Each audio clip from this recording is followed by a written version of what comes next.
Hello and welcome, everybody. Welcome back to Here Be Dragons. Welcome to this week's discussion.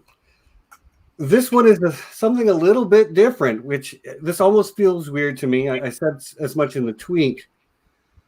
Been doing this channel for a year now, and we have never covered a Song of Ice and Fire in any appreciable way. We've talked to a lot of people that cover a Song of Ice and Fire, but we collectively have not really discussed any aspect of George R. R. Martin's writing in particular. Well, that changes today, where we talk about my personal favorite character George R. R. Martin has ever written, Dunk the Lunk, Thick as a Castle Wall. And I love the story we're going to talk about. But before we get into that, let me introduce you to my co-hosts. You know them already and you love them. It's Nessie and John. Say hi, guys. Hey, guys. Hi, guys. So, I first read this story probably 5 years ago and immediately read all three available stories. And I think the Mystery Knight was still pretty new at that time. Nessie, when did you read these? Or read specifically this story? Do you remember? Well, they were all published when I read them, so I read them all back to back. And Right. I'd say it was about maybe a year ago. Oh, okay. So not that long ago. Really that long ago. I think when right before Radio Westeros started covering it, I think I'd read the series, so it was pretty fresh. Hello, Mrs. Duncan the Tall. I don't know that I know you, but we're going to be talking about your old man today. John, when did you read this story for the first time? Do you remember? Yeah, actually I've only read the first one so far, the Hedge Knight, but I actually read that for the first time when the Knight of the Seven Kingdoms book was released.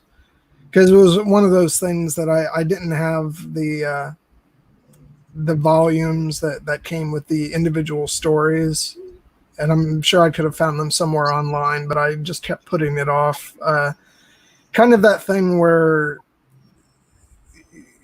you're comforted by the fact that there's George R. R. Martin, Westeros stuff out there that you haven't gotten to yet, because since it's a while in between books. I kind of liked the idea that there was stuff out there that was kind of on the back burner for me.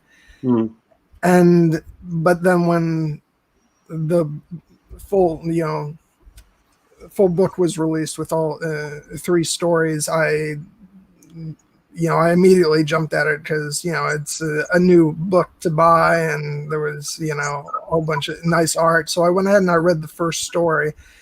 And it wasn't intentional that I didn't finish the others. I think I just came to the end of the first story, and then I decided to take a break, and then other things came up. And this will be a great opportunity. I've gone ahead and reread the first story, and then I'm going to read the other ones as we get to them. Are you busy or something, John? I have a few things going on. Yeah, a couple things. So, I think so. I listened to it on audio this time. I have physically read it 3 times and listened to the audio maybe 3 times. It's one of my favorite stories. I think it's George at his best. And I think there are things to be deciphered about his other writing from this writing. So, yeah, that having been said, I don't plan on trying to deconstruct everything about this. There are far more intelligent people who have taken this apart and examined it with a microscope, and they are called Radio Westeros, and I cannot recommend them highly enough.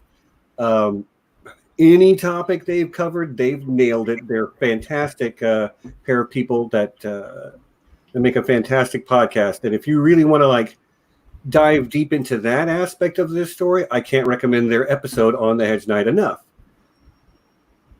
I wanted to focus on how the story makes me feel, what I respond to, and the same from you guys.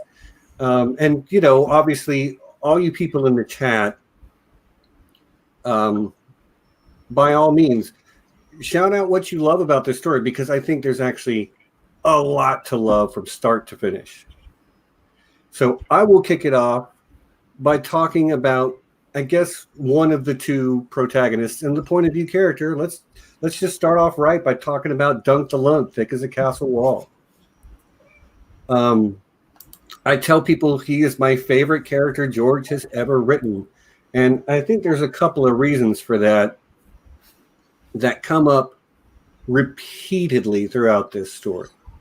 And that is he is, first of all, excellent at reading people. Now, he gets fooled like anyone because he's also an idealist and tends to want to believe the best about people in general.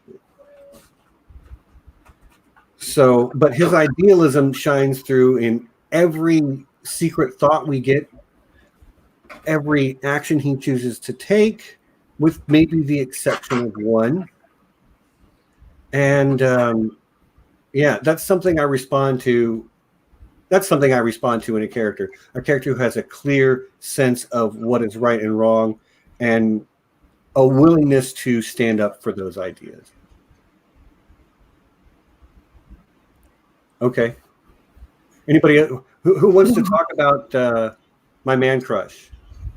Well, I mean, it's Dunk. He's like the ideal of what George is looking at as what a knight should be, and it's not someone who has a adherence to a certain religion, or they have such prestige, or they're out for fame and glory, or what have you. It's all about the ideals of the vows that the knight takes, whether they're Dunk. We know he probably never said the words, but he lived the words, which is so much more important when you look at how the other George writes about other knights in the story, and it's his ideal version, I think, of what a knight should be. I agree completely. Like, touching on the larger theme, the ideal of what it means to be a chivalrous knight is at the very core of this story. And I think what George says about his perspective on that through the story will be reflected in the larger narrative of A Song of Ice and Fire. I think he's telling not a parallel story, but there are rhymes and echoes across really all of his writing. Yeah, it feels like George is having a conversation with himself in a lot of ways. Right. About, or maybe not himself, but with the reader, which maybe I'm splitting hairs there. Yes, and Tubbs, that's maybe, I love that you point that out, that Dunk was never truly knighted. That is something that is not said explicitly in the text, but is obvious enough if you're paying attention. And it's a great sort of counterpoint to the larger conversation being had about what it means to be a knight. And if you want to talk about parallels to Dunk, you can't not talk about Brienne, who is literally his descendant. I don't know if that's official canon, but it's like George has said that there is a POV character who is a descendant of Dunk the Lunk, and his shield, Dunk's shield, as described in this very story, is hanging on the wall in Starfall, Brienne's home castle. So there is and she's so similar to him as well. She's so devoted.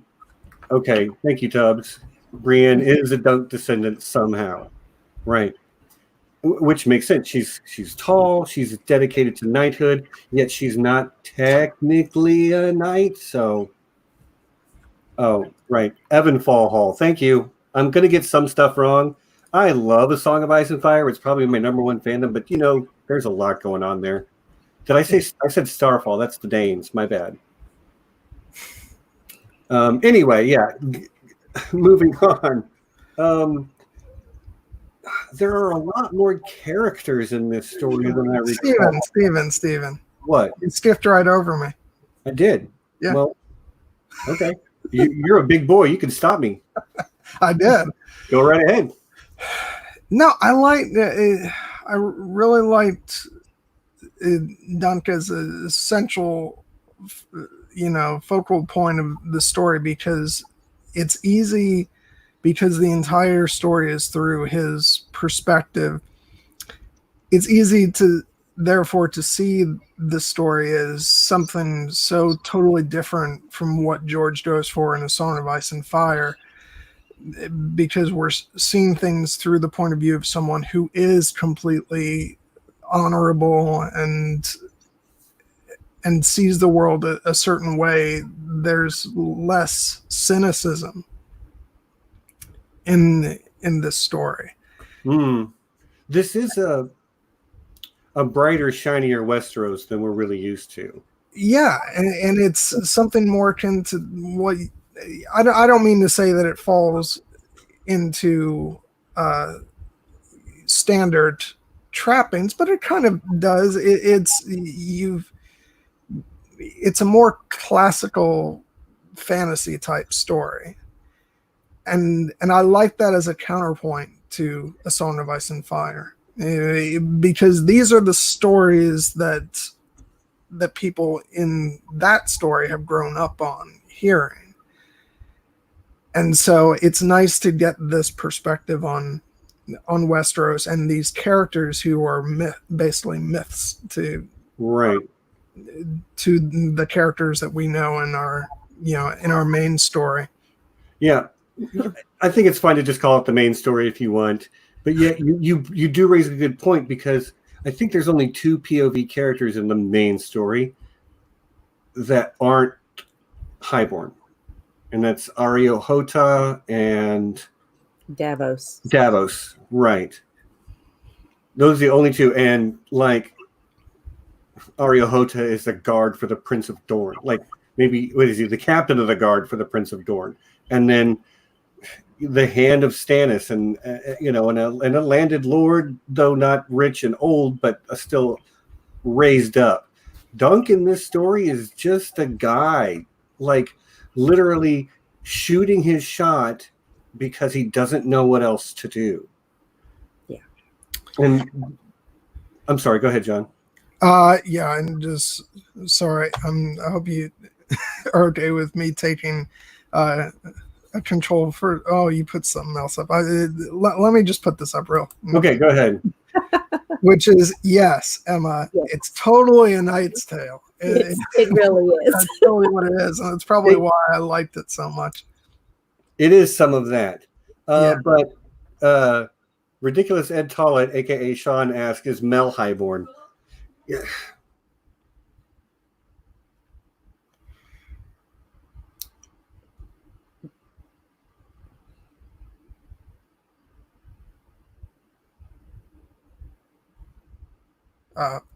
Steven?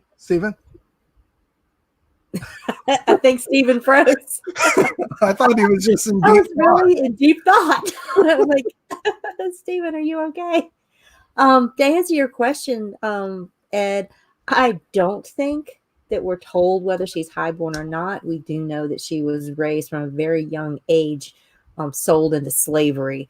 So even if she had memories or what have you of living in a castle or in a keep or being landed, it was all erased by the time she was, a very young child. So having been raised up in the Temple of her Lord, I think that kind of puts her in a different category even than, say, someone like Davos, or it's closer to Areo Hota because he was also sold as a child slave into a religious order like that. So they are fairly close, but where Areo Hota is just, he's a captain of the guard. He just is there to be like a camera view for us on what's going on in the court of in the Dornish court. Melisandre's actually shaping policy, and she's as close to Stannis' right hand as, or maybe we should call his left hand, where Davos is his right hand man. So, so that's what we have to say for that. Hey! Sorry about that, y'all. The power flickered for a second, so like everything went off. But fortunately, the laptop stayed running. Backup battery. I'm back. Hello. Where were we talking about? We were just explaining how I thought that Melisandre was, even though Ed's question about her, about being from a noble family or not, right? It really doesn't matter because she was sold into slavery so young that But I'm not going to pass up on the opportunity to plug Radio Westeros once again, because Yoke Boy from Radio Westeros has an excellent theory about her parentage. That does mean that she is technically of highborn blood. Higher birth. It's higher a theory. birth. Yeah, right. It's a theory. It's a good theory. I like it. Steven, how does it feel to be on bottom? I'm perfectly happy. I'm just happy to be here. Thanks for having me, guys.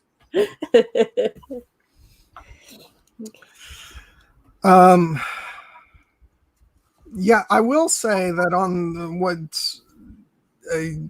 you brought up earlier, Stephen, I actually think there's some. Now, I'm at a disadvantage. I haven't read the other two stories, but I actually think there's some wiggle room for the whole is Dunk a knight or not thing. I think it's still open to interpretation. Well, I mean, do I want to speak for George R.R. Martin? Or like he has said, Dunk did not get knighted by Arwen. Cheating.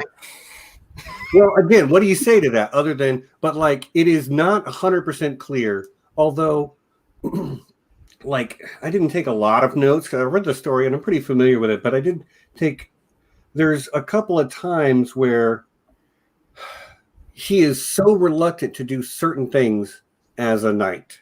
Mm-hmm. So when somebody asks him directly, I believe it's Plumber, which is the steward, asks him, "Are you a knight?" He gives sort of a non-committal answer, but his inner thoughts kind of betray the fact that he has qualms with answering that question just by saying yes. Right. Yeah, and I mean, you're not wrong on that point. However, just where and there were several points where I was reading and I said, okay, he probably wasn't knighted, but then you do come to this one passage towards the end that made me doubt it in the other direction again, where it's after the contest is over, and it says Dunn could not have said whether he walked from the field under his own power or had required help. He heard everywhere, and some places worse than others. And he says, "Am I a knight now in truth?" He remembered wondering, "Am I a champion?" And it's that second line, "Am I a champion?" that made me feel like his doubt of being a knight could be attributed to him feeling that he's not perhaps deserving of it. I understand that, but I will counter. But if George has said, and I think there's a textual counterpunch to that too, because after that happens, and finally Egg comes to, maybe it was before, but he's having a conversation with Egg. Yeah, the conversation with Egg where Egg apologizes to him for deceiving him, and yeah, the internal monologue for Dunk says something like, he couldn't bring himself to be mad at him. He knew what it was like to tell a monstrous lie for something you wanted so desperately. Yeah. Which, we only have this story. What monstrous lie could Dunk have told that's not what he told Lord Plummer? You know what I mean? Right. And what would he want so desperately? Wants in the whole world is to be a knight. So he lied to do that. But he was, but never a truer knight lived than Dunk the Lunk, man. There's a reason he's my favorite character, because Dunk is chaotic good. I promise you he is. Yeah. Well, Sir Arlen taught him everything that he knew. Mm-hmm. He, and Sir Arlen upheld his vows and was talking as, how the Hedge Knights were the truest form of knight, because they didn't owe any allegiance to this lord or that lord, but they owed it to the lord of their choosing. So they got to choose what they would defend or promote. So they had a lot more freedom that way. Right. But yeah, there's a reason that Dunk is my favorite, and that that sort of idealism where you are so committed to a certain standard for yourself that you will, Dunk bent the rules. He told a lie, but in the end, he was the truest. Bending the rules or just breaking them? Okay, breaking the rules, yeah. But did he not deserve to be a knight? Did he not train under Sir Arlen? Did he not uphold all the ideals of knighthood? So, I think there's a greater argument to be made that he is in fact a knight based on his actions than trying to argue over whether or not Sir Arlen touched him with a sword. Right. The technicality doesn't negate the fact that, he was a knight in all but ritual, I would say. Yeah. Right. And just like Brienne, hopefully, we'll get to somewhere down the line in these Dunk and Egg books, fingers crossed, because I love these books. Maybe where we can actually see something similar to the when Brienne got her knighthood for Dunk. So even if it's just a private ceremony, just like it was for her, with just a few, a couple of witnesses, that's all that mattered. So that's a good question. I'm gonna go with Juliano. Yeah, we're just yeah. I love that question. Do you think he'll ever really be knighted at some point? I think that at some point I think it might coincide with him getting a white cloak. Possibly. And I think it will be Egg that does it at that point,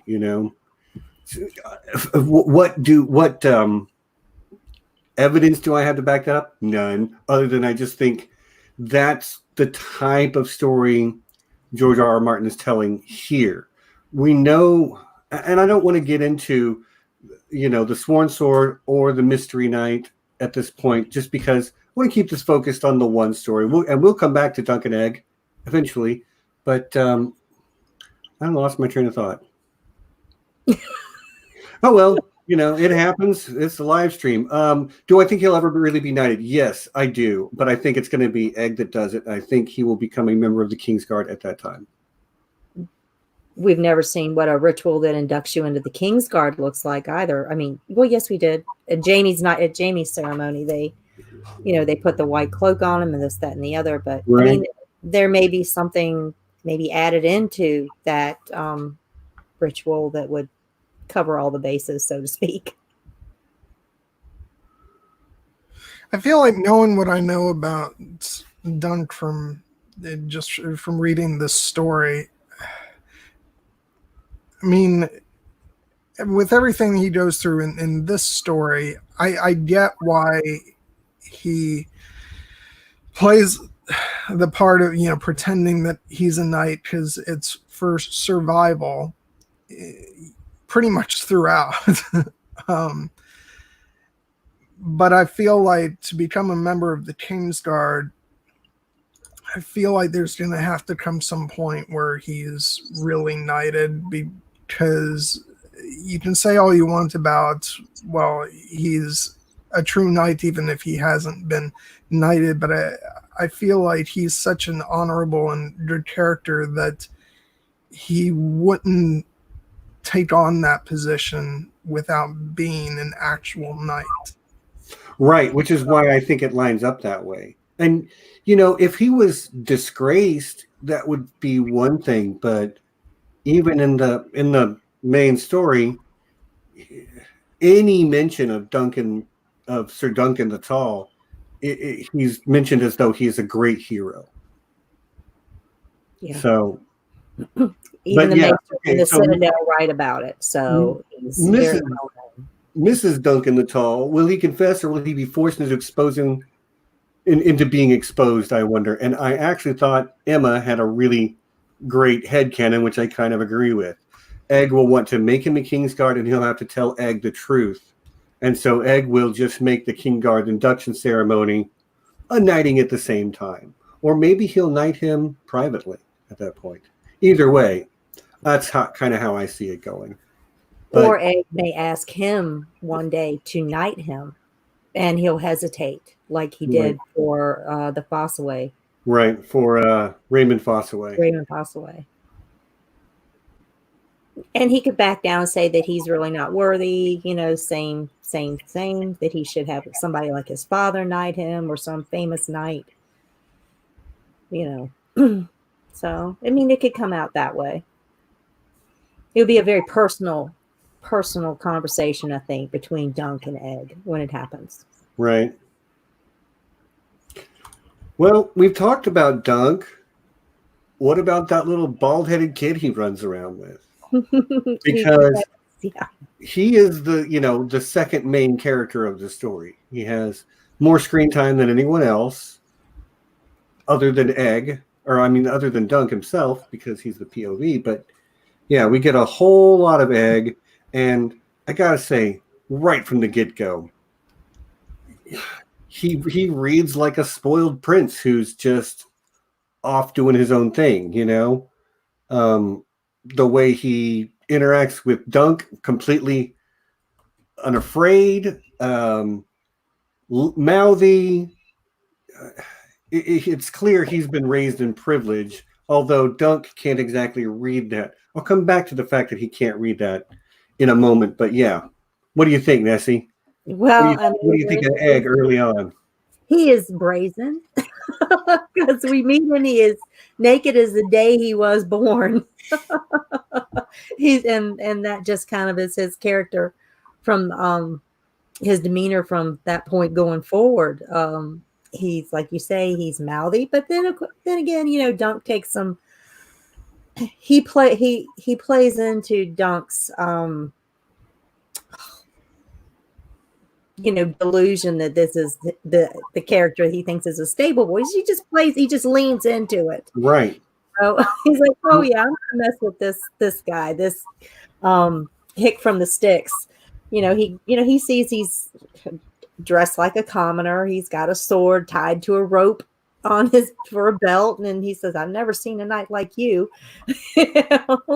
So yeah, he's sassy right from the get-go, and he doesn't stop. No, he does not. Very opinionated, and this is probably a character trait that he is going to keep well into his adulthood. Yeah, likely. I don't know why he would quit. I do know why he would quit, but you're right. I think he's going to keep that impulsive streak. Yes, very much so. Yeah, which is another thing I wrote down to describe Dunk is that he can be impulsive in the right set of circumstances, which is another thing I really like about him. But yeah, I guess Egg. I understand by the end of the story, I understand why Egg was doing what he did. It's not obvious. George is really great at sort of like layering in the characters as they go along. Like you can, and Egg's got a lot of screen time in this story, so he gets a lot of development.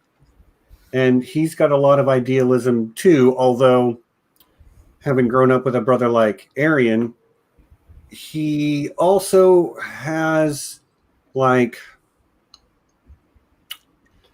he has a different lens on the world as far as like cruelty and what people can get away with because Arion is such a terrible human being. Yeah. But you can see like why he wanted to leave Daeron as well. He wanted to be a squire. He wanted to serve a real knight. And if you're going to serve a real knight, I mean, can you do better than Dunk? Well, I think at the time he didn't know. I think he was grabbing onto the first one available that would, that maybe he could con into taking him. But, they learned about one another later, but it wasn't, on their first get-go when Egg decides to steal off and follow this guy to the tourney. It wasn't so much that he thought he was a great knight. It was because he obviously never heard of him before. But then any of the knights that he'd heard of probably wouldn't take him as a squire, given his background. I think they would happily take Aegon Targaryen as a squire, but they wouldn't take Egg. You're right. No. Sorry, when you're talking about him wanting to be a squire, I just want to call him Wart from The Sword and the Stone. Nice. Which fits, Yeah, it really does even. Yeah. Yep. But, impulsive is the word. And he knows what's right too. He doesn't hesitate he goes to grab Dunk when his own brother is hurting in the Dornish girl. I don't remember her name. Tanzo. Yeah. And of course it helps also that he hates his brother, but it's the fact that he knows what the right thing to do at that current moment is. He's not going to try and go for anybody else. Dunk is closest. He knows he'll do the right thing. He gets him, and that he continues to try to help Dunk from that point forward. Right. That is I think what really draws the two of them together is that as they talk to each other, they see reflections of themselves, but also things that are different than themselves that they can both grow from, Dunk has a perspective that Egg could never have, and vice versa. Like, I think Dunk is actually extremely good at reading people, especially after rereading the story again. Like, he's got people picked out. Now, he gets fooled by Stefan Fossaway, but that's only because Stefan Fossaway lies, although, like, Dunk can tell he's not really all that good. But he does get fooled, and then he gets fooled by Egg. But I think he gets fooled by Egg because he lacks any lens into the life that Egg has lived. But he's seen 1,000 stable boys. So why should this one be any different? Right.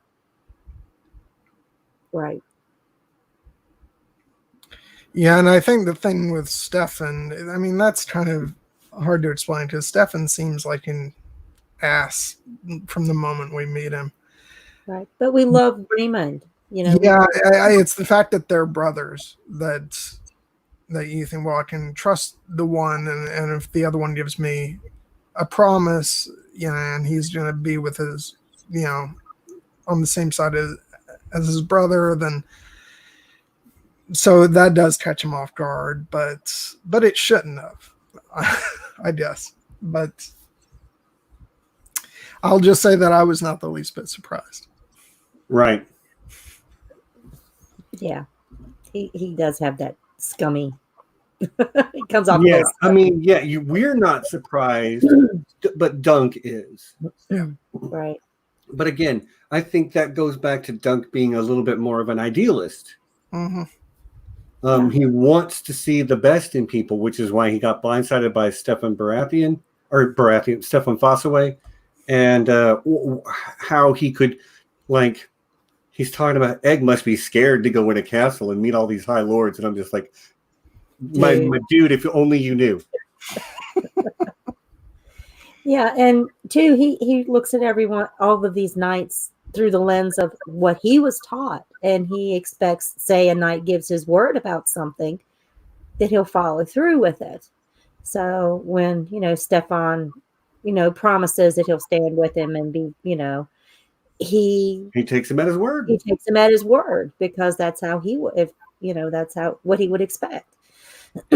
So, cloud in the ear. So yeah, Dunk doesn't really have a lot of worldliness, I think, when it comes to with what highborns will and won't do. Well, if he was taken out of King's Landing when he was 5 or 6 years old, and he's 16 or 17 now, and he's known nothing but the life of being a squire to a hedge knight, that's why would he know anything different? Right. I mean, other than what a lordly person from that class would normally look like. They would be dressed in a certain way, and they would be have a certain demeanor about them, but having any words passed between them other than to be told to do something is probably not in his wheelhouse. Okay, sorry. I was reading the chat. Yeah, the chat's jumping tonight. It really is. It really is. You guys have got a lot of stuff flying by. It's hard to keep up even. Juliano has another great question. Do you think Dunk will be against Egg's plan of hatching the dragon eggs? I mean,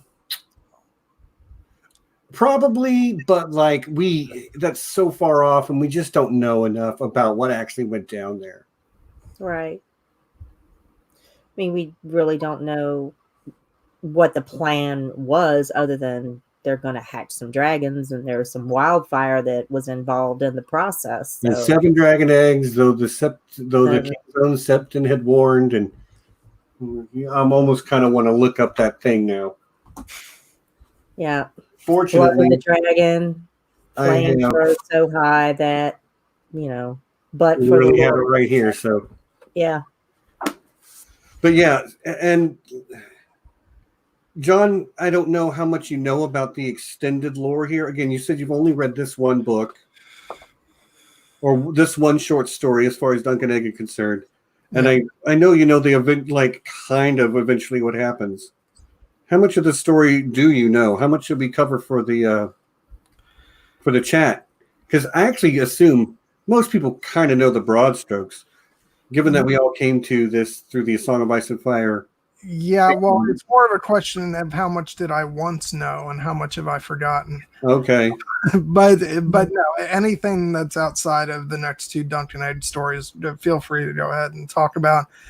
Because I've gone through the World of Ice and Fire. I just might not remember everything. Okay. Well, I can't find the page quickly and easily, and it's a big book. I'll look again in a second, but yeah, so there is a page in this book that is sort of like all that's left from a maester's writing who was there at Summerhall when the tragedy at Summerhall took place. And it does mention 7 dragon eggs. It mentions that the King's High Septon warned, the King's own Septon warned against that. More would have died, but for the valor of the Lord Command something. Lord Commando. Yeah. And we know that Dunk the Lunk was Lord Commander of the King's Guard for Aegon the Fifth. But we don't know what Egg's plan was. We kind of know what he wanted to do with dragons. He wanted to enforce his will for less powerful nobility. He wanted to strip the nobles of more of their rights, if you will. He was a populist king. He was a populist king, yes. Yeah. So. Although I think and this is outside the scope of this story, but I think it at least bears mentioning that is an indictment of seeking power for the purpose of peace on George's part. I mean, I think there's a philosophical conversation to be had about that, but seeking to have ultimate power over people for the purpose of making life better for everyone is still a damned pursuit. I think George thinks that. I'm not saying that I think that specifically. So we think that's where George is going with it. I think that's where George is going with it. I don't want to speak on his behalf, but at least that's how I read it.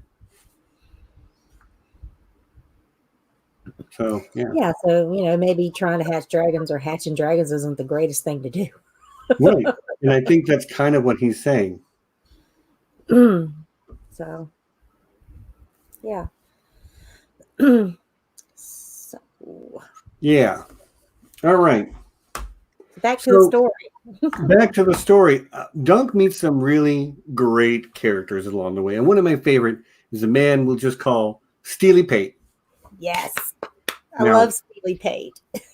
Like my notes about him start with Steely Pate is a G. I love Steely Pate. He is such a great character. And I love that no nonsense. I don't sell somebody else's stuff, and maybe I can use the metal. But he still tries to give him a square deal. And despite being gruff on the outside, he charged him a copper for putting a new rim on his shield. And he understood the gravity of what had happened. That Dunk was, in fact, a knight that remembered his vows. So, yeah, Steely Pate is he's putting some work in this story. Mm-hmm. Yeah, he is the sort of character that you could easily see just being this sort of one note. So, no, and you don't have the money, get out of here. And it could be a character that just comes into the story and goes out of the story. And I like that he seems to have a good heart, even though he's a tough businessman. Right. Yeah. He kind of gives off that Donald Noy vibe too, where, he's just kind of very much to the point. He's imparting wisdom, to this kid, telling him what he needs to hear, because Dunk is kind of like, he's clueless. He knows he's in trouble, but he doesn't know that may have some support, that that even though he thinks he's done the right thing, that other people have thought that he's done the right thing as well. Maybe he's not so such a chump after all. I just have to say I love that line when all the people are coming up to him and he says, why? What am I to them? And Steely Pate says, a knight who kept his vows. That's a powerful moment in the story. Yeah. Yeah. It's kind of like he's just come out of his journey through the underworld, if we're following, the monomyth. He was just imprisoned but he's returning on the other side with a new piece of information, and he's ready to face the final boss. He's ready to come to the climax of the story, having changed through his journey so far. Yeah. Yeah, it's going to face. But of course, and this again goes back to what I said about the fact that this story is different from what we see in A Song of Ice and Fire, because someone being told that in A Song of Ice and Fire would probably mean their death was coming 2 minutes later. And it's nice to get a story from George about a time and an event where that didn't happen, and where there was actually hope for certain people, which we don't get a whole lot of. Yeah, you're right. It is a brighter, shinier story we're getting here than George is used to telling us. Yeah. It's nice for a character to have 9 lives. Maybe that's why I like it so much, because it's a little, don't get me wrong, I love A Song of Ice and Fire. I've read it a million times too. But I might like this story a little bit better just because it's a little more hopeful. It's got its horrifying moments, don't get me wrong. I can think of a dying horse and a dying dragon that are both pretty horrifying scenes that chilled me when I read them. But all in all, I think it is a little bit, you're right, brighter and shinier. Yeah. Even though we kind of know where the story is going to end up, we get to see a lot of very sweet, pleasant, hopeful, kind moments in between. There's a long way to go before Summerhall. So, and I just want to say we haven't really gotten there yet, but you mentioned the dying dragon, and without explicitly talking about that yet, we say that we like the fact that this is a brighter story with some hope, but there is a price to be paid for the hero coming through this story. Yeah, and he questions whether it was worth it, and we might do the same. I mean, we know, we have the benefit of knowing that Dunk is going to do great service to the realm, but he doesn't know that. And how similar was that scene in the book between where Renly is dying in the tent and Brienne is there and catches him. Basically, he lands on her just like Baelor Breakspear, fell on Dunk. And it was like he had this queer feeling right before it happened. Those two scenes are so eerily similar to me, having just listened to this recently. All I could think of is, oh my God, that's Baelor Breakspear and Dunk right there. And, even though Brienne faced different consequences than Dunk did, Dunk still felt the weight of what happened, for the, probably for the rest of his life. But there's still that guilt there of not being able to, protect the king, or to, or being inadvertently responsible for the death of a king or their king. Right. Or Breakspear wasn't, but at the time, but he would have been a great king, everyone says. Well, and I think that's a fine time to transition to talking about Baelor a little bit, because this is literally all that will ever be written with him as a live character. Actually, I guess there will probably be parts of Fire and Blood,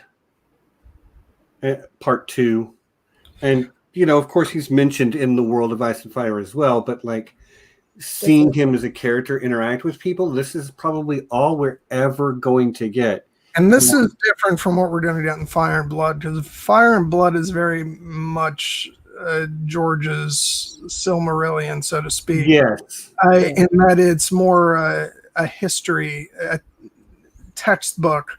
Right. And this is... It reads like a scholarly work. And this, if not a novel, is a short story. So it's a traditional narrative. So this is getting a very human view of a Baelor that we probably, again, won't get anywhere else. Right.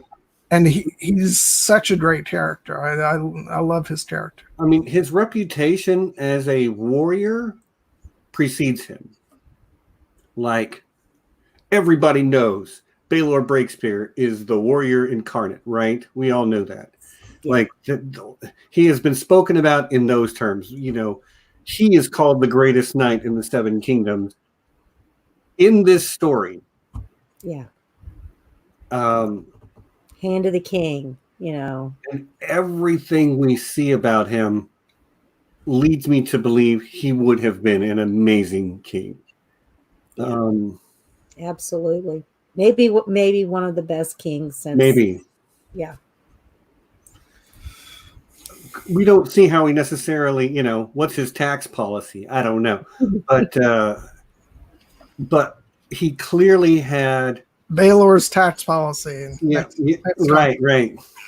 What exactly? You got where I'm going with that. But well, nobody was complaining about the taxes, so I guess, any more than usual.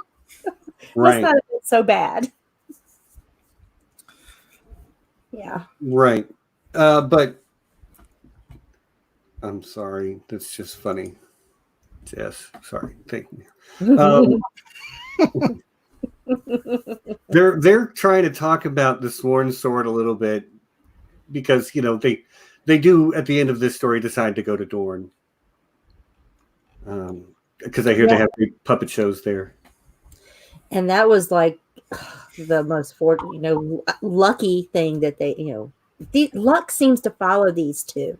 Mhm. Just like John and I were talking about in the stream for Rome, how Pulo and Viserys just got like the luck on their side. They're into and out of these situations they get themselves into and out of all the time, and that's just something that's a theme with Dunk, especially Dunk. But Dunk and Egg, they just Dunk seems to fail upward. B, they just find themselves either in the best or worst place at the best or worst time. So, I mean, it's never a dull moment with these two. You got that right, man. You got that right. And again, knowing the stories to come, there's more of that. You can't be the legendary knight of yore, start where Dunk starts from, and then nothing interesting happens. So there's plenty more of that to come. I'd love to see his page in the White Book. Yeah, me too. I mean, that is like one of the funnest moments of fan service in Game of Thrones, when they're going through the White Book and talking about Sir Duncan the Tall. Yeah, I think I literally squealed out loud when that happened. Because Dunk is my dude. I mean, I've already said I'm not going to start fawning all over him again. But yeah, I think I literally went like, ee! So, but yeah. Anyway, I digress. So there is something. I'm going to digress for a little bit, and I'm going to talk about the story at large in general for just let me pontificate for a moment. So people talk about religion in A Song of Ice and Fire, and they talk about things like the magic of the old gods as proving that the old gods have some power, and the magic of R'hllor, Melisandre, that being proof that those gods have power. And everybody just dismisses the seven outright. I think that there are things going on here that prove that the seven have just as much or as little power as any of the other gods in Westeros.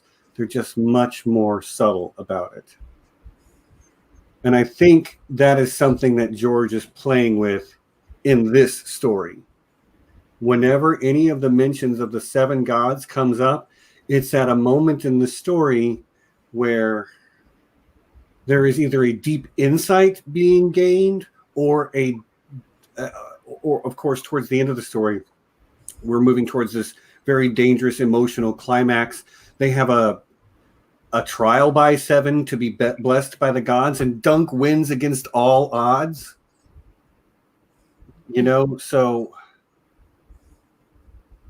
there's also a line earlier in the story where Dunk wonders if Egg was sent to him by the mother to pay his debt. Mm-hmm. And I'm like, I'm not even sure what you're indebted for, Dunk, but you clearly feel you are. But he believes it might be divine intervention that led Dunk to him. And given that there is a certain amount of prophecy in this story as well, as spoken by Daeron the Drunkard, mm-hmm. I think that it at least bears mentioning that the way the seven are spoken about and thought about by Dunk, and then the way the story moves around those points as he's thinking about him, makes me wonder if that's just not George trying to play really subtle with that power, whereas a lot of the other gods are more overt. I'm sorry, Violent Messiah. I just can't help but hear Stannis's voice when I'm right. That even though the whole thing with him and Melisandre, and it's still I just feel like that's such a Stannis thing to say. Yeah, and he was talking about he wasn't very happy about me comparing Renly to Baelor Breakspear. And no, Renly is nowhere near even close enough to stand in Breakspear's shoes. There was just a little parallel there, different situational parallel. But No, I did want to say, I did want to say some more about Baelor. I mean, Yeah, go ahead.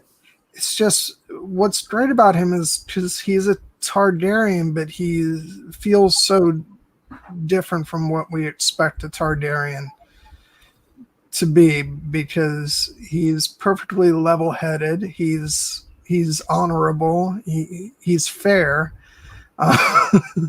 He's it's I don't know. He's just instantly likable because he's respectful of Dunk even from the moment he first steps forward. He doesn't know him, but he's respectful of him, and so we just and he's already at odds with his own family members when we meet him. So I think that just endears him to us. Right. Yeah. The fact that he doesn't immediately dismiss Dunk outright. Speaks to him with respect.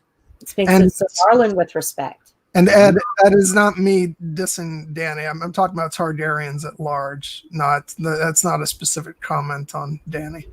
Yeah. That coin flipped and landed definitely heads up for this guy. Yeah. Well, maybe he had a good mom too. He did. Had a Dorish mother. Well, and he had a pretty good dad, if we're being honest. Yeah. Yeah. So maybe, we had some good Targaryen, some good fair Targaryen parents out there. We don't know, but this one turned out okay. Maekar, on the other hand, Maekar's a little they had the same parents. He's the younger brother who's always stood in his brother's shadow. So, he's got a little chip on his shoulder about things, I think. Yeah, I think you're right. Yeah, definitely. Not going to say the word, but yeah, definitely. Like other second sons, we could mention. Fourth son. Yeah, fourth son. Way down the list, son. You're right, fourth. Rhaegal. Right. That's why Egg 5 is so unlikely, because he's the fourth son of the fourth son. And yes, I call them like Egg 1, Egg 2, Egg 5. Yes, I do that. And for what it's worth, I also recall young Griff Egg 6. Fight me. I think young Griff is the real Aegon Targaryen. I don't think that makes him a good ruler, though. Nothing about birth or name makes you a good ruler. That's a whole other conversation. But yeah, Egg 5, very unlikely. Fourth son of a fourth son. Yeah. He did have a good brother too.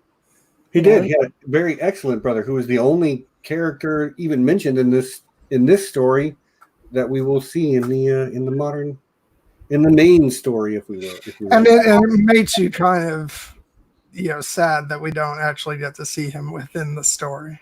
Yeah, I have a strong feeling we will in a future Duncan Egg. Hasn't happened yet, but I feel like it will happen.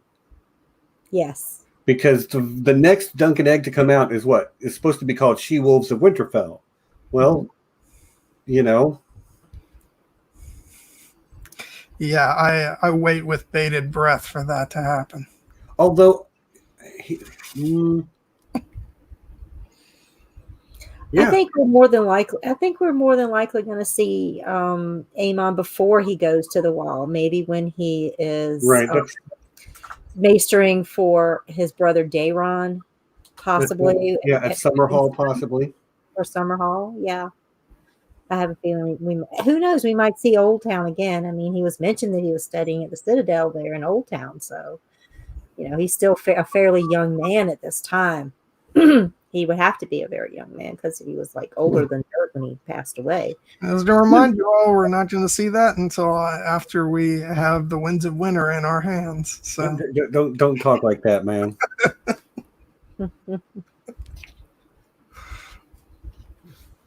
Oh my gosh, Phil.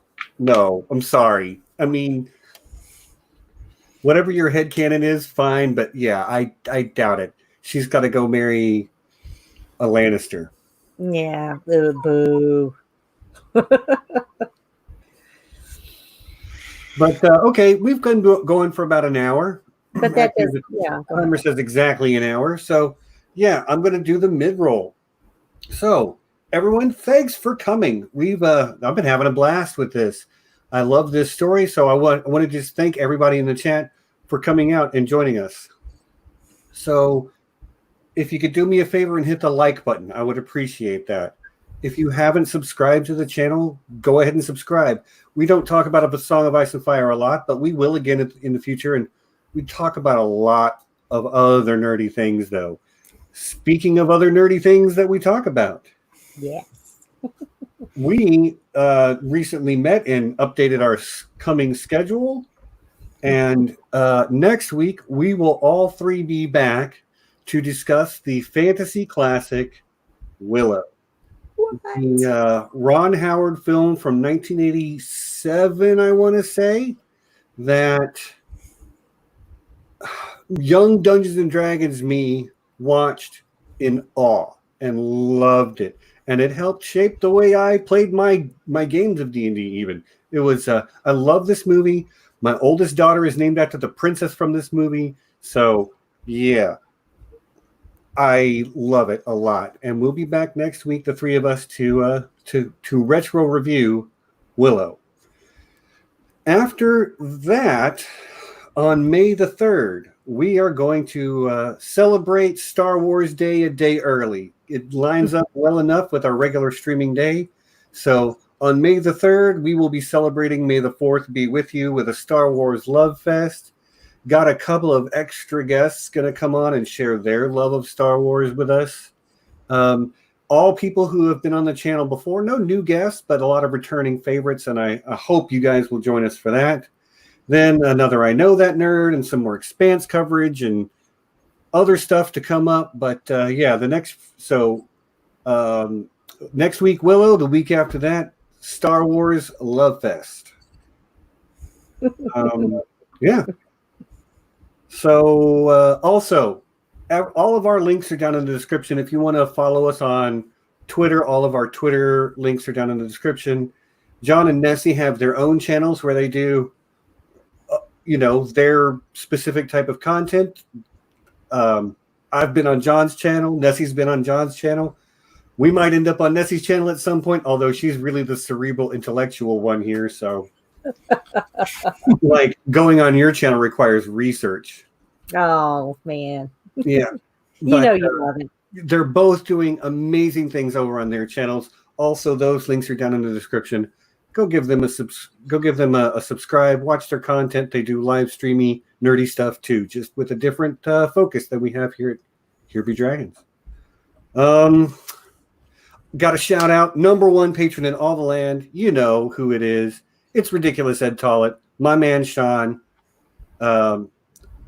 longest standing patron, biggest, just a great guy. Brother, you know I love you, and I'm glad to see you here every week. What else do we need to cover here on the mid-roll? John, what do you got coming up next? This week, coming up on Thursday, Nessie will actually be guesting on my channel. We'll be talking the second season of HBO's Rome. We covered the first season, not the last episode, but the one before. And we had a blast.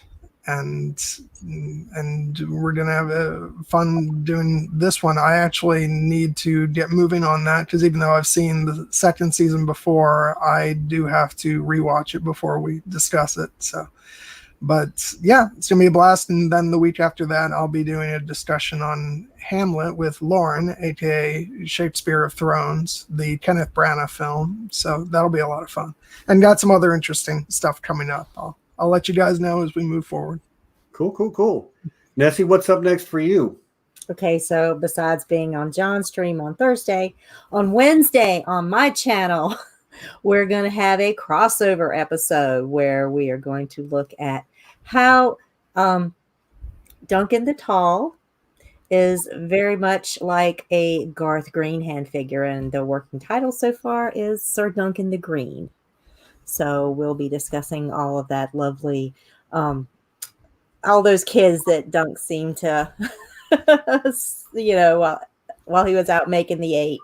So we're going to have a fun discussion. Lady Shar from Share the Music is going to be coming back with to follow up that discussion, and we hope to see you guys there. Yeah. So your last stream was on Garth Greenhand, and now we're talking about Dunk, and there's parallels there, and I can't wait. I will be in the chat for both of those streams this week.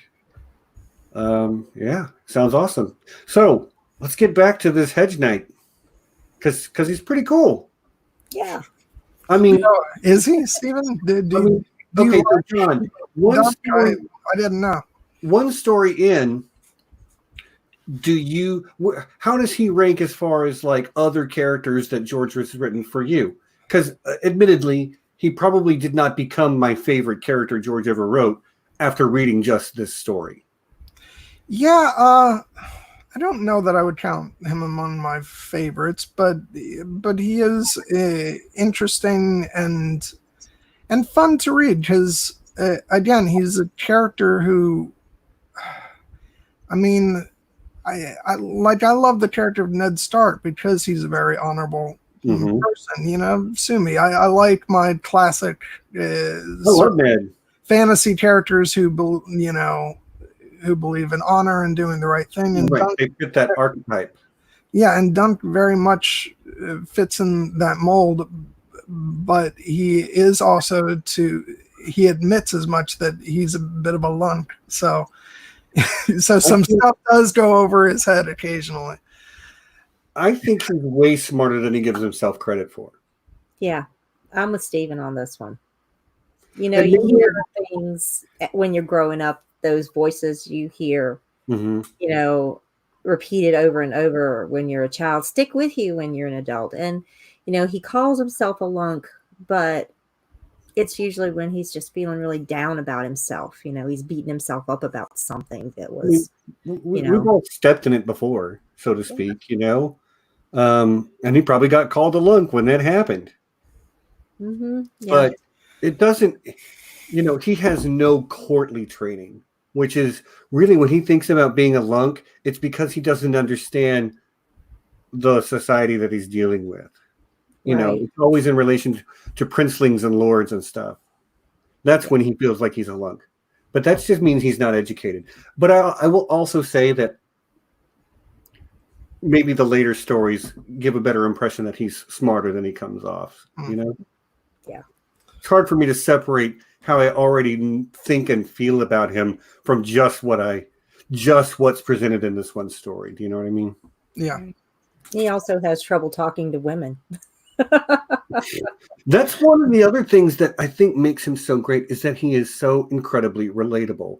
Now, I don't think that he has social anxiety disorder. Now, he's out of his depth a lot of times, but as someone who does have social anxiety disorder, there are certain interactions that he experiences in this story where I'm just like, I have been right where you are, not based on the same circumstances, but it's somebody who does have an anxiety problem.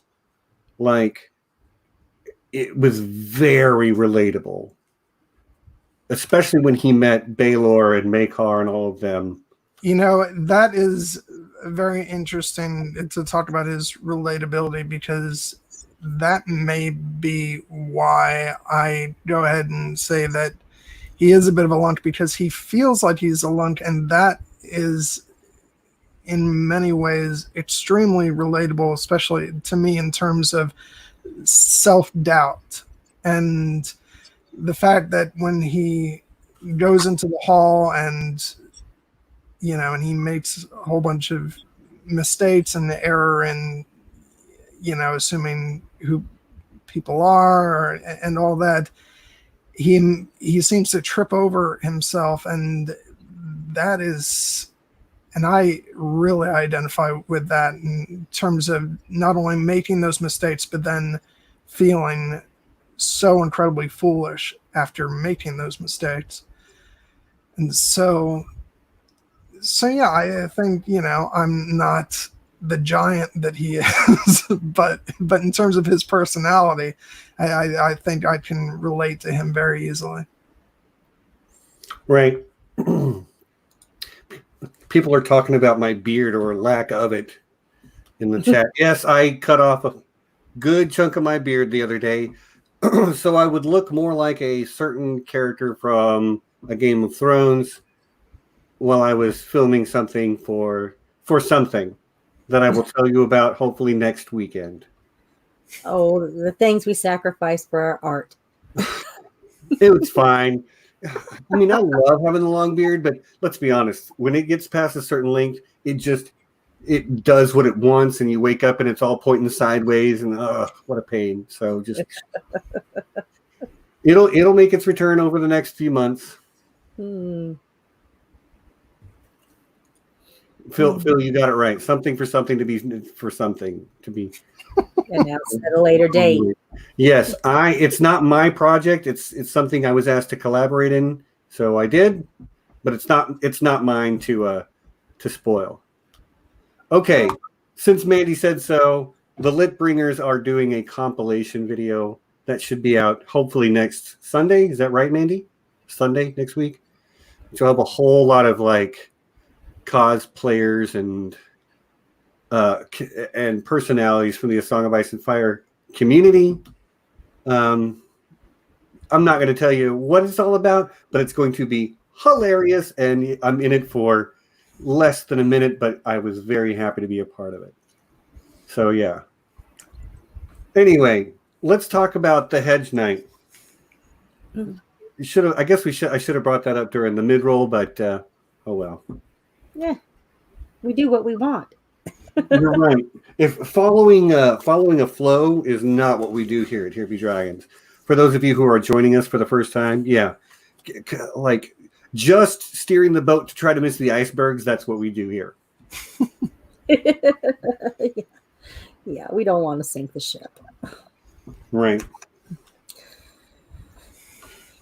So yeah, getting back to the main story, I said earlier, there's a lot of characters in here, a lot more than I remembered on my first pass through. Because, and I mean characters that get some decent screen time. Like, I forgot how much we got of Raymond and Stefan Fossaway in this story. Yeah. I forgot how much Baelor was really in the story. He's in several scenes. And Makar. And Makar. Yeah. Even Daeron gets some non-drunk screen time, so to speak. A little bit. So, yeah, and we get to see some pretty, in the background, we've got some background characters like the other knights or contenders that are, big names. One, I think, it's going to come up in later stories as an important character. I'm just going to put a little bookmark here. Is the Brood of Bracken. Right. Because he gets mentioned in later stories. His name comes up quite a bit. So I think there's there's something that is going to be going on with him later in the story beyond the 3 books. But I think he's somebody that we should watch, definitely. So if you read the Brood of Bracken coming up anywhere in the 3 stories, just put a little bookmark there. Well, and then there's also mention of Lionel Baratheon, the Laughing Storm, who fights on behalf of Duncan the Tall. Which, it really is just the perfect name for a Baratheon, isn't it? The Laughing Storm. Absolutely. Because I just picture Robert. I really do. Yeah. I mean, he's a very Baratheon. Yes. And like he just blows in. Yeah. I'm sorry. Go ahead. No, go ahead, Stephen. Go ahead. I was just going to say there's a very famous picture in the world of Ice and Fire that I'm trying to look for that mentions Lionel Baratheon, and it's really interesting in that we see some of his personality not only through the joust, but also through the Trial of 7, where he fights on behalf of of Dunk. But then we see him later in the story fighting against Dunk when Dunk is a Kingsguard knight. And there's a beautiful piece of artwork in this book that's far too large for me to thumb through. And it's interesting that Lionel Baratheon can have such a strong sense of right and wrong that he's going to fight for Dunk in this trial of 7, but then later is forced by another Duncan, I believe, to have to fight for honor's sake, and because his quibble is with the king, as a Kingsguard knight, Dunk will fight him and defeat him in single combat. You know, in the Hedge Knight, I'm not really so sure that he's fighting for Dunk just for honor's sake. He literally says that how often does a trial of 7 come up in one's lifetime? And he's really just this martial big dude who loves to fight. And, you know, hey, I get to fight with Baelor Breakspear on a trial of 7. How can I refuse? How can I miss this? Right. I get to fight next to Baelor Breakspear against the Kingsguard. Against the Kingsguard. It's like totally self-seeking glory right there. But, you know, fortunately, it's lands, you know, on thumbs the scale toward Dunk's side. So, because he is shown to be an extremely capable warrior in the actual jousting portion of the story. Right. Right. So Okay. I mean, he just truly. That's it. That's the one. Hold on, let me get this. Violent, I love you, brother, but yeah. I love that picture. Like the armor on Lionel Baratheon is amazing, and you can just almost imagine him laughing. Mm-hmm. Yeah. And then, God, beautiful. I don't know who the artist is on here. I'm sorry, but hats off to you. It's one of my favorite pieces in the book, and that book has a lot of really great art in it too. Yeah, that's just beautiful. Yeah. So yeah, I mean, he is truly just epitomizing a storm right then when he comes in, just blows things up. Just totally just blows things up. Yep. So just like for the heck of it, just because he can. Yep, he just seems like a happy hurricane. Exactly, a happy hurricane. That's a good way to put it.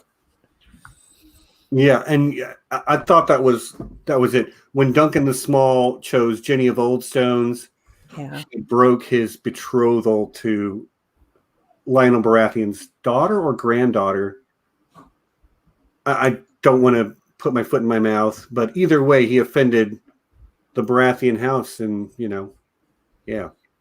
Yeah, they were looking for that marriage alliance to the, to the throne, and no, sorry. Yeah. And it also made me realize something about dragons or dragonflies was said, and I caught that line, but like I haven't figured out what it means, but I feel like it probably means something because Duncan the Small is known as the Prince of Dragonflies.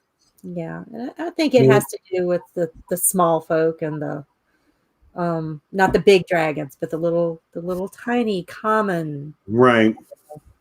The common people. So, and Jenny of Oldstones is from the, she's from the Riverlands, where there's, and the northern part of the Riverlands is more like really marshy and has lots of reeds and things, obviously House Reed. So when he's talking about, a dragonfly among the reeds, I'm thinking maybe he's talking about, Duncan the Small and Jenny. Right. Thanks, Emma. Yeah, thanks, Emma. I appreciate it. Apparently, it was a bastard from the Vale that did that piece of art.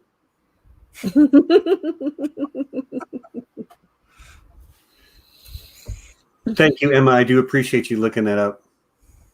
You know what? You're all right. I don't care what these guys say about you when you're not listening. You're a good one. Anyway, moving on. You realize that both of us have the ability to kick you out, Steve. Not if I kick you out first. Actually, probably even if I do. Yeah, who's driving this bus? What have I done? I've given up all my power. And now you're, down on the bottom screen. So, oh, there we go. Oh. Yay! Okay. Are we dizzy yet? Oh, Okay. I'm going to focus this back. Is there another character we should talk about at length? Okay, yes. Daeron the Drunkard. yes. And I guess we'll talk about Aerion eventually. I don't know that there's much to say about Aerion. He's almost like a cardboard cut out of a bad guy in this story. So He's like a cartoon of a yeah, he really kind of is. Not the best character George has ever written. But I actually think Daeron is fascinating because I think he's very easy to dismiss as just a drunk on first pass. But like you can also come to realize that he has maybe PTSD from his terrible dreams. Yeah. Well, we know he's fairly tortured with them. Yeah. He would do just about anything to make them stop. He's drinking himself so that he doesn't, have these dreams, which he says they come true and they scare him. So. Yeah. And like anytime when he comes to him and he's sober and he talks about his dreams, when he has that sort of, heart to heart with Dunk privately, you get the idea that he wants alcohol so bad right then, just because that's his coping mechanism for these terrible, And the thing is, he knows that what he sees comes true, and he's not the first Targaryen to have that ability. I mean, we call them dragon dreams. I don't know if that's a canon way of thinking about it necessarily, but yeah, dragon dreams is a thing a lot of people have talked about, and goes all the way back to Daenerys the Dreamer, who got House Targaryen to leave Valyria and take up residence on Dragonstone before the doom of Valyria. And there will be Targaryens in other stories who claim to have dreams. Mm-hmm. We don't need to discuss any future Duncan Eggtails, but yes, this is something else. George will play with this again in this series of stories. This idea that a Targaryen will dream something that will not literally come true, but will figuratively come true. The way that, when Baelor dies and he slumps and Egg catches him, that's the mighty dragon that was dead, but Dunk was still alive, even though the dragon had fallen on him, but the dragon was dead and Dunk was alive. And of course, Daeron couldn't have understood exactly what that meant, but we as the readers by the end of the story understand what it meant. But it means that dragon dreams are real in this story is what it means. Yeah. And that's something that will have reflections in the main story. Yeah. Daeron just didn't want to be the black dragon that died in Dunk's arms, so to speak. That's why he had that dream at the end. And he woke up and he saw him there. Can you imagine how terrifying that would be to have this dream that, something horrible is going to happen, and then to wake up and see the object of mm-hmm. your nightmare right there in front of you that you've never met before? How I just couldn't imagine how freaked out he would have to be, when something like that happened. Poor guy. Yeah, I mean, you can understand his desperate need for some type of escapism. Of course, like alcoholism or addiction in general is a disease, and that's not what George R. R. Martin is tackling here.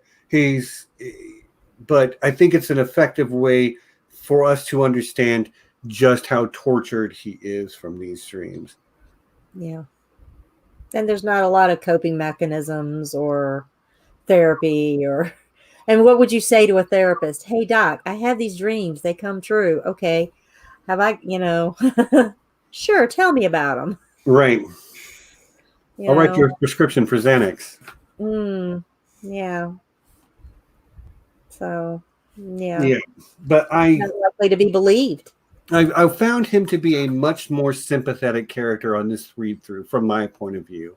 Yeah, I did too. That conversation outside the tent before the trial of 7 is really what, right. He did into me, because he just talks about, it's like, nobody is better at lying down in sensate than I am. Just knock me and I'll lay down. It's just like he feels so, I don't know, like such a disappointment. It's just, I feel so sad for this guy. Yeah, he really is a tragic character. I mean, we are all responsible for the choices we make in life, and that's something I believe. But doesn't mean I can't sympathize with someone who has turned to addiction in order to escape personal pain. It's a relatable story as well. Unfortunately enough. Yeah. He kind of reminds me of poor little Sweet Robin, with all his nightmares that he has. Right. I don't feel that much sympathy for Sweet Robin. He's tough crowd, man. He's like, what? Wow, John. Was he like 11 years old? And John's like, screw him. I'm sorry. I just moon door. Yeah, I just sorry, not one of the most tolerable characters for me. I mean, I don't like Sweet Robin either. He's such a spoiled brat, but I don't harbor ill will towards him, I guess I'll say. Dang. Wow. Well, I mean, he's young. He can grow up. He can learn. Right. He's still moldable. Don't give up on any kid just yet, John. Come on. He's a kid. Okay, well, what about Joffrey? Joffrey's dead. Can't help him anymore. Sorry. Yeah. And Joffrey was older than that. He was like 13 or 14. He had reached his majority, so whatever. Well, maybe by the time he died, he did. I think he started the story at like 14 years old. I mean, it's easier to view him as more grown up because we've seen him in the show. But in the book, he's pretty young, and I think he died at 16. I think he was 16 when he died in the books. Maybe. Anyway, that's a different story. But you're okay. You call my bluff, Joffrey, or our bluff. Yes, Joffrey is terrible. Nobody likes Joffrey. Nobody likes him. But okay. I hated Sansa because she was so annoying, but she ended up being my favorite character from the main story, at least so far. Yeah. So anyway, Arian Bright Flame. What a turd. Boo. I mean, he's got killer fashion sense. I'll give him that. Oh, but yeah. What a horrible, terrible human being. And I know what happens to him. I know the next major beat in his story. And let's just say it's a very satisfying conclusion to his story. Play stupid games, win stupid prizes. Yep. But and we said it, he's almost like a cartoon villain twirling his he's not quite twirling his mustache, but he is such an elitist. Yeah, but I mean, so is Viserys. I mean, if you want to compare. Viserys is a piece of shit too. Yeah. Well, but I'm just saying, if we're evaluating the quality of written characters, I mean, but I mean, he was written that way to be such a contrast. I think you have to have, they're showing one prince who's just the epitome of entitled asshole jerk, to contrast with where we're going to see, Egg going. He's written that way, for a reason. So Yeah. And he's Egg's nemesis his entire, childhood. Egg literally yells out for someone to kill him. Yes, he hates him. Okay, hold on. Humphrey Harding is who. Doomed. Yeah, that's who he was jousting against. Mm-hmm. When Egg was yelling, "Kill him! He's right there! Kill him!" And it's kind of a heartbreaking thing that we get Humphrey Harding and Humphrey Beesbury and lose them in this story without really getting to know them, other than just like, by the way, they had a really badass thing and they fought for Dunk and they both were just like the most awesome dudes, but we don't really get to know anything about them and lose them before the story is even over. So like, I get it. The story's long enough already and it wasn't needed, but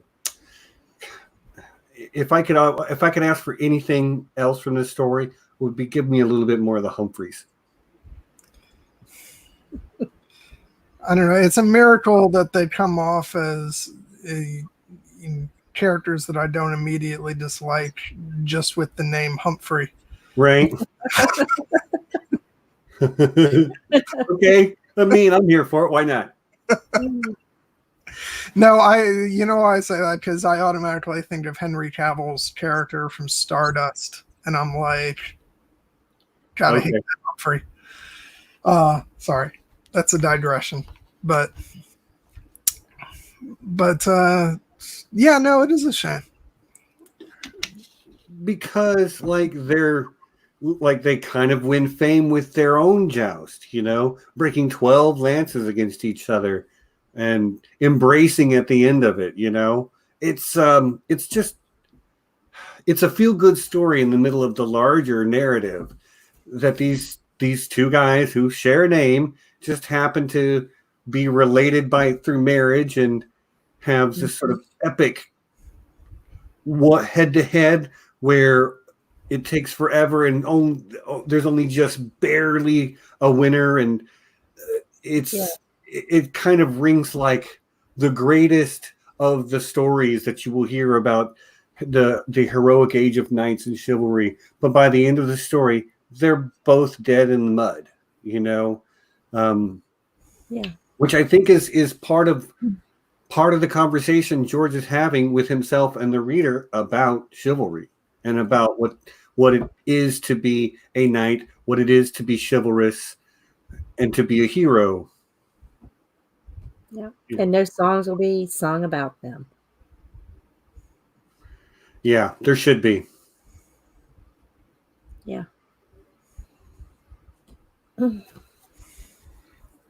So yeah, I guess that's if I had to ask for anything else from the story, it would be for more Humphreys. A time for Humphreys. Yeah. So one of the things I kind of wanted to ask you guys before we got to the end, and we're getting close-ish to it. We got about 30 minutes left, 25 minutes. Now, I think it would be really hard to fan cast Dunk and Egg because you would want to get young actors to play them, and I'm just not as familiar. But there is a lot of parts for people who are older, people like Maekar and Baelor and various Fossaways and anybody want to fan cast the Hedge Knight TV show, the Dunk and Egg TV show, season 1? I hate you, Steven. I love you, but I hate you. Well, this is directed at the chat as much as either one of you. Like, I just think it would be fun to think about. So, anybody in the chat, who do you think would make a good casting for any of these parts? Because I have one that I want to bring up. My Baelor Breakspear is Henry Cavill. After seeing what he looks like in The Witcher, he's the right age. He's about 40. He's tall. He's built. I would love to see Henry Cavill as Baelor Breakspear. He's already been miscast in one role. I mean, as what, Superman? Okay, maybe multiple roles. Oh damn! Oh Lord. Okay. No, that's harsh. Because I mean, not for Superman, but for that's harsh for his other stuff. He's actually proven me wrong with The Witcher. Because the first time I saw him, I was like, "Oh dear God, what?" You are correct. You are correct. Baelor, but he has kind of proven me wrong on that show because he did a pretty excellent job. It's just took some getting used to with that hair.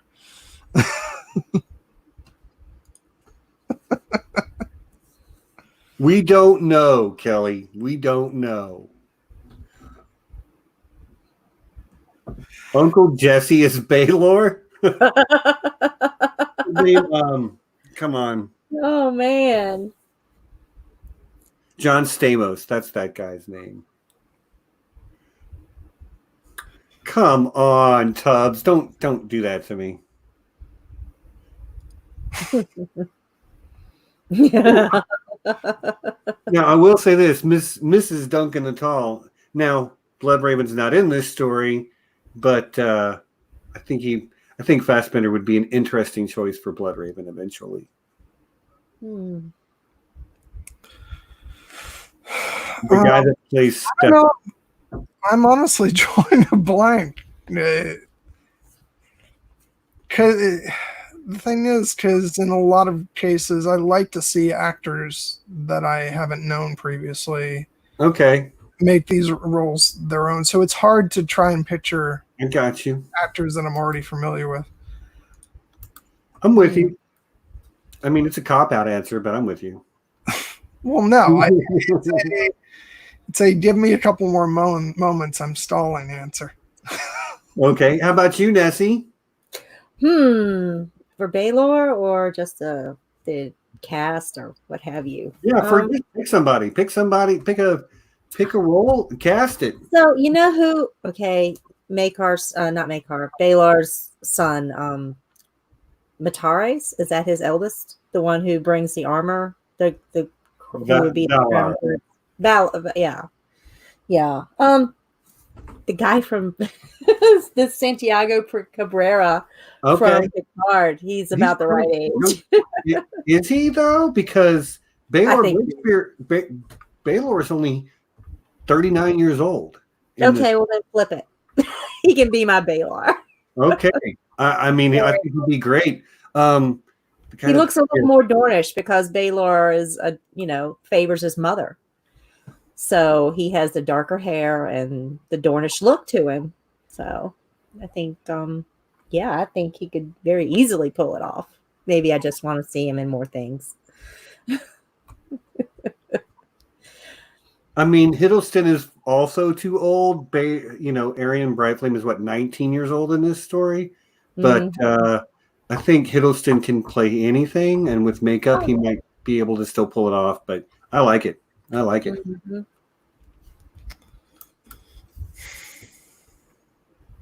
Anyway, yeah. So sorry I put you guys on the spot like that. I was just like, why? You know me. I bring the chaos. I know you do. You like the pop quizzes. Sorry, this is too funny, Tulkas. The puppets. But John, are you going to tell him that he misspelled Timothy, or shall I? No, go ahead, because I'm actually I'm not familiar. I mean, I obviously know him and I've seen him and stuff, but I'm probably not familiar enough with him to pick up on the misspelling. So that's correct, Kate. It's like that. Yeah, I saw that. I don't know. You think Stephen Strait would make a good Lunk? I mean, if he wasn't twice Dunk's age, which is why I feel like it would be really hard to fan cast Dunk or Egg because they're 16 and 11 or something like that. Yeah, if that. I think he's he's just a little kid. Yeah, I mean, I think that makes Ed pretty much impossible to. Yeah, fan but cast. Sir Arlen would be a fun one to fan cast, and because it's me in my mind making this TV show, we're just for all the times where Dunk is remembering Sir Arlen, we'll just shoot flashback scenes. So we need someone cast as Sir Arlen who can be that character. So yeah, who Anthony Hopkins. And that's a solid choice. I'm going to go with something unconventional. I think this person is a great actor. Everybody's going to laugh at first, and then they're going to be like, wait a minute, he's on to something. Steve Buscemi. Because I'm not going to say no. He's a fantastic actor. And he's not, and Sir Arlen is not described as being a large man. No. And if you saw him on Boardwalk Empire, he can play, he could play that type of role.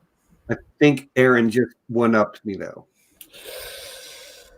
What a shocker that Steven's on board with casting Mark Hamill. Tell me it wouldn't be awesome, though. He would make it. Maybe too much, huh?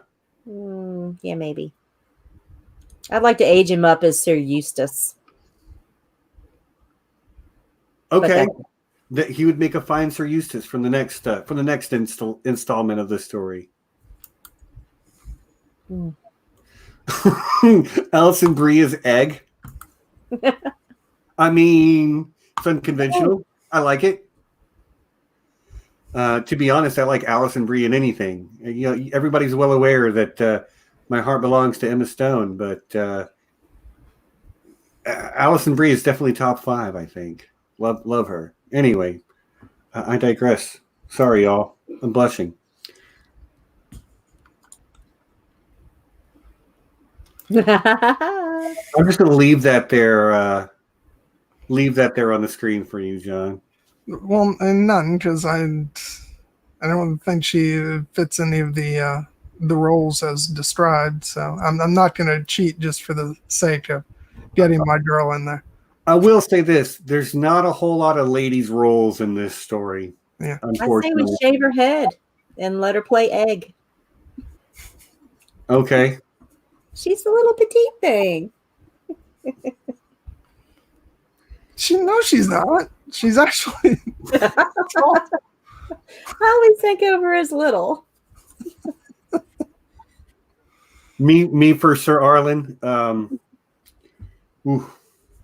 Okay. I'll let a thick young man pick me up and bury me. Why not?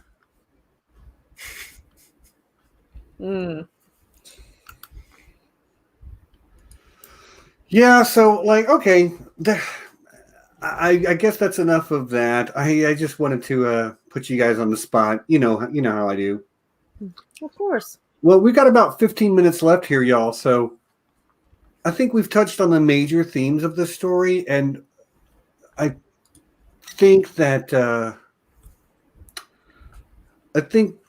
if you wanted to, you could dig really, really deep into this and sort of deconstruct what George is trying to say. I'm not going to try to lead you by the nose to where I came to. We talked enough about what I think the major themes are and about how the characters are reflecting that. So I'll just turn it over to you guys, and you guys, and say what else stood out to you in this story. Was there a certain moment? Was there a line? Did you have a favorite quote? Well, one thing that I liked is, even though we don't get a lot, we get what we can of Baelor Breakspear. And one thing that we see him showing, besides, what a good guy he is, you see his mind for strategy, because he is the one who is the architect of the trial by 7. And the entire time of, once the accusations are brought to him, he is the one who is orchestrating how he is going to get this guy out of this situation, because he knows his nephew is full of crap. Because I mean, he knows these kids. He knows that they're rotten. So, and I'm sure he's had interaction with Egg and before. So, by him being the strategizer, he comes up with, okay, well, the Kingsguard isn't going to be able to lay hands on my person, so I'll take those guys out. Then you guys do this, and you concentrate on Arian, and and Duncan already knows that Daeron's going to lay down in the mud for him. So, it's just really great to see, just that little peek into the military strategical mind of Baelor Breakspear. I thought that was pretty cool. Yeah, Violent Messiah brings up, are there no true knights among you? What a like, big moment. Followed immediately by like Baelor Breakspear being a total boss. Yes. Oh yeah, just like drop the mic moment there. Just out of the fog and the mist, this gigantic black knight comes riding in, and in all the songs and stories, when the Black Knight shows up, it's like, oh, this is the bad guy. But they're going to subvert that trope a few more times before we get to the end of all of the Tales of Duncan Egg. I think so. Yeah. I don't know how to change names. Says, I like the dreamy nature of the fight after Dunk gets knocked down. That is something I think I neglected to mention, but I'm glad you brought it up. George's writing is so evocative. He is a master at painting a picture with words. And I think no part of that is maybe more evident than when he's A, describing the tourney grounds as Egg is seeing them for the first time, and B, as you say, this scene where Dunk's head is swimming and he's only half aware, and George is a master of putting you in the action through the point of view of the character. So yeah, I agree. I very much appreciate how he pulled off that part of the scene. Yeah. Yeah, very much.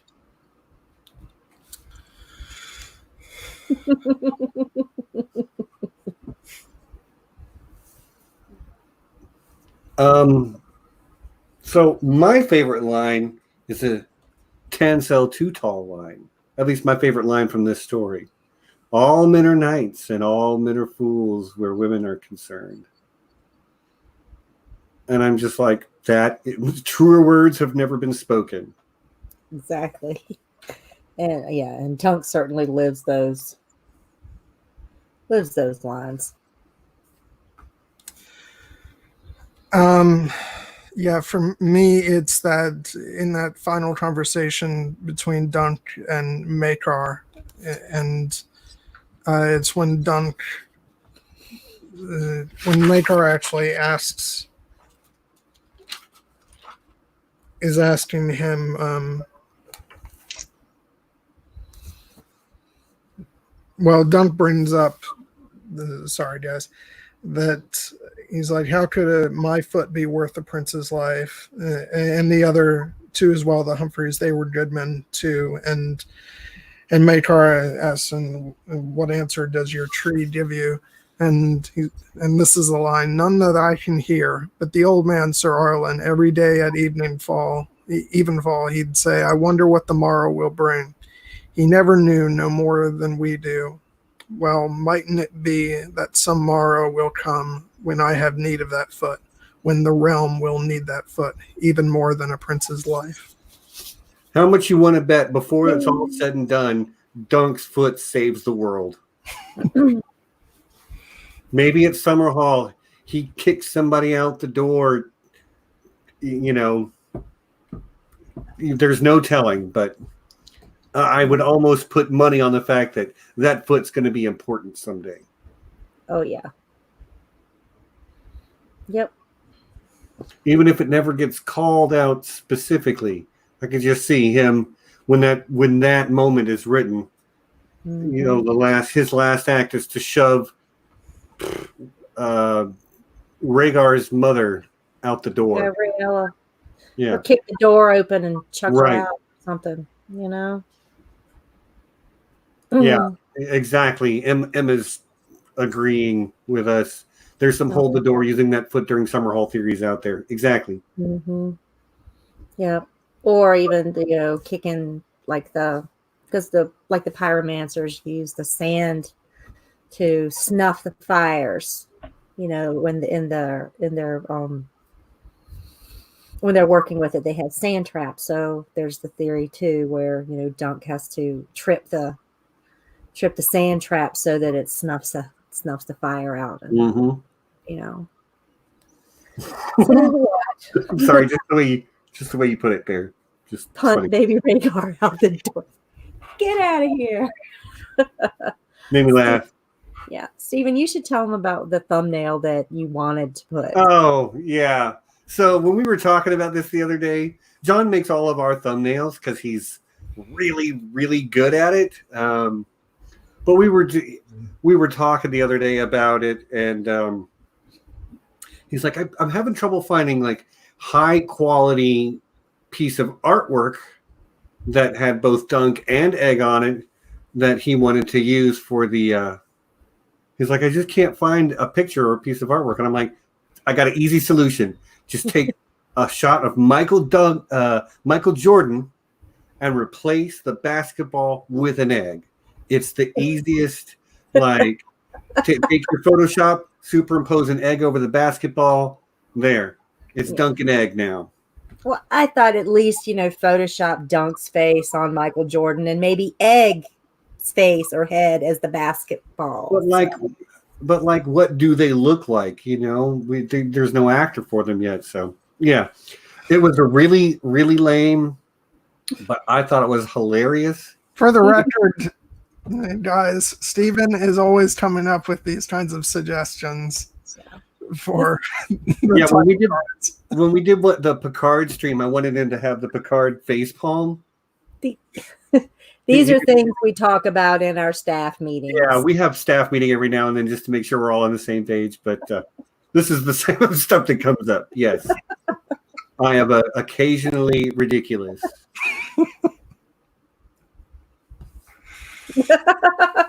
Yeah, exactly. See, she gets it. Aaron, I can think of no higher praise.